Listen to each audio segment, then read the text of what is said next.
Board ಹಾಗೂ university final exam ಬರಿತಾ ಇರೋ ಎಲ್ಲ ಸ್ಟೂಡೆಂಟ್ಸ್ಗಳಿಗೆ ನನ್ನ ಕಡೆಯಿಂದ ಒಂದು ಟಿಪ್ಸ್.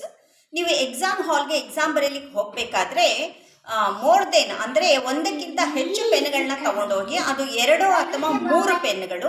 ಹಾಗೂ ನೀವು ತಗೊಂಡು ಹೋಗೋ ಪೆನ್ಗಳು ಒಂದೇ ಕಂಪನಿ ಪೆನ್ ಆಗಿರಬೇಕು.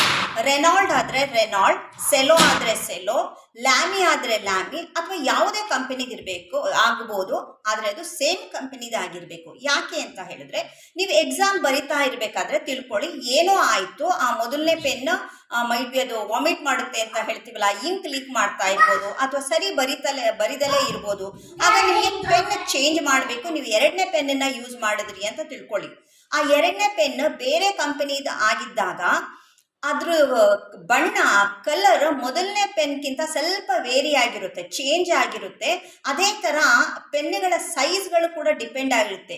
2ನೇ ಪೆನ್ನು ನಿಮ್ಮ ಮೊದಲನೇ ಪೆನ್ನಿಗಿಂತ ದಪ್ಪ ಇದ್ದರೆ ಅಥವಾ ಸಣ್ಣ ಇದ್ದರೆ ನಿಮ್ಮ ಹ್ಯಾಂಡ್ ರೈಟಿಂಗ್ ಕೂಡ ಸ್ವಲ್ಪ ಬದಲಾವಣೆಗಳು ಬರುತ್ತೆ ಆ ನಿಮ್ಮ ಬರವಣಿಗೆಯಲ್ಲಿ ಕೂಡ. ಸೊ ಅದೇ ಥರ ಈಗ 3ನೇ ಪೆನ್ ಬೇರೆ ಕಂಪನಿದು. ಸೊ ಪೆನ್ನುಗಳು ಕೆಲವೊಂದ್ಸಲ ಎಕ್ಸಾಮ್ ತುಂಬ ಬರೀಲಿಕ್ಕಿರುತ್ತೆ, ಕಾಂಟೆಂಟ್ಸ್ ತುಂಬ ಇರುತ್ತೆ, ಕೆಲವೊಂದ್ಸಲ ಇಂಕ್ ಲೀಕ್ ಮಾಡುತ್ತೆ ತುಂಬ ಬರಿತಾ ಹೋಗ್ತಾ ಇದ್ದಂಗೆ. ಸೊ ನಿಮಗೆ ಪೆನ್ ಚೇಂಜ್ ಮಾಡಬೇಕು ಅಂದಾಗ ಡಿಫ್ರೆಂಟ್ ಕಂಪನಿ ಪೆನ್ ಆದಾಗ ಅದು ನಿಮಗೆ ಪ್ರಾಬ್ಲಮ್ ಆಗುತ್ತೆ. ಸೊ ಇಂಥ ಕಂಡೀಷನಲ್ಲಿ ಏನಾಗುತ್ತೆ, ನಿಮ್ಮ ಆನ್ಸರ್ ಶೀಟ್ಗಳು ಬೇರೆ ಬೇರೆ ಕಲರ್ ಇಂಕ್ ಪ್ಲಸ್ ಬೇರೆ ಬೇರೆ ಥರ ಹ್ಯಾಂಡ್ ರೈಟಿಂಗ್ಸ್ಗಳಿದ್ರೆ ಅವರು ಆನ್ಸರ್ ಶೀಟ್ನ ವಿದ್ಹೇಲ್ಡ್ ಮಾಡ್ತಾರೆ. ಸೊ ಈ ಎಲ್ಲ ಕಾರಣಗಳಿಂದ ನೀವು ಯಾವ ಪೆನ್ನನ್ನು ತಗೊಂಡೋಗಿರ್ತೀರೋ ಅದು ಸೇಮ್ ಕಂಪನಿ ಪೆನ್ ಆಗಿರಲಿ, ಬೇರೆ ಬೇರೆ ಕಂಪನಿ ಪೆನ್ಗಳನ್ನ ತಗೊಂಡು ಹೋಗಬೇಡಿ.